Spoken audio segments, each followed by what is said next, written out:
সামনে একটা বিয়েবাড়ি আছে, তাই চলে গেছিলাম পুরো দমে শপিং করতে।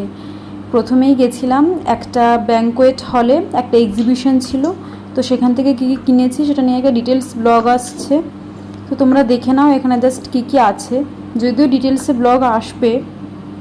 তারপর গেছিলাম এখান থেকে স্প্ল্যানেডে, এখান থেকে কিছু কেনাকাটা করে স্প্ল্যানেডে গেছিলাম, তো ওখান থেকেও প্রচুর শপিং করেছি, তার একটা আলাদা ব্লগ আসছে কী কী কিনলাম, কত দামে কিনলাম।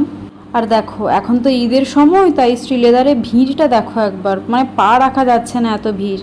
তো ওখান থেকে বেরিয়ে একটু পাপড়ি চাট খেয়ে নিলাম, দারুণ করেছিল পাপড়ি চাটটা, আমি তো আবার গেলে এখানে আবার খাবো পাপড়ি চাট। যদিও শ্রীলেদারে সবসময় এরকমই ভিড় থাকে, তাও এই সময়টা একটু বেশি। তারপর খেলাম ডাল বড়া।